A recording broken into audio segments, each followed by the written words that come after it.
একটি জঙ্গলে পাশাপাশি দুটো গাছ ছিল।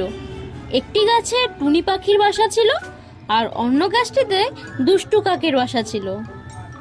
টুনি পাখির বাসাটা ছিল বেশ মজবুত আর কাকের বাসাটা ছিল যেমন তেমন, কারণ সে ছিল বড্ড অলস।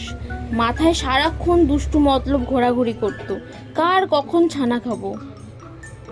টুনি পাখির বাসায় ছিল দুটো ডিম।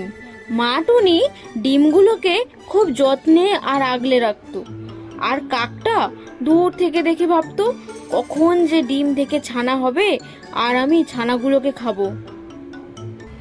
একদিন ডিম থেকে ছোট ছোট দুটো ছানাও ফুটলো।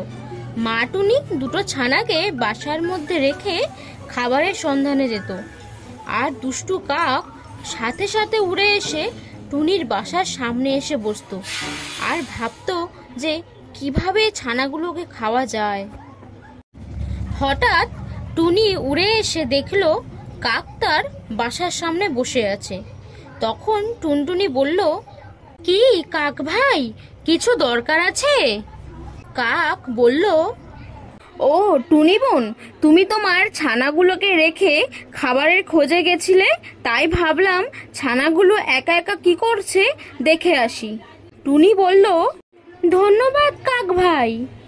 টুনি যখনই তার ছানাগুলোকে বাসায় রেখে কোথাও যেত, সেই সুযোগে কাক প্রায় এসে ছানা খাওয়ার চেষ্টা করত। এইভাবে বেশ কয়েকদিন চলে গেল। কাক বাসার সামনে আসতো আর চলে যেত। টুনি বেশ কয়েকদিন ঘটনাটা খেয়াল করলো আর মনে মনে ভাবলো, না, কাক ভাইয়ের মতলবটা ঠিক লাগছে না। এর মধ্যেই টুনির ছানাগুলো একটু বড় হয়ে গেল, ডানা মেলতে শিখলো। মা টুনি তাদের উড়তে শেখালো।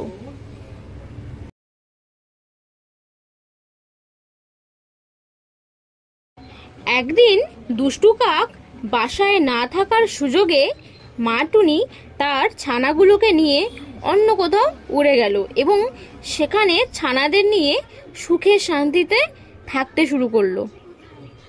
আর এদিকে কাক এসে দেখলো টুনির বাসা খালি। যা কি হবে, তার যে আর টুনির ছানাদের খাওয়াই হলো না।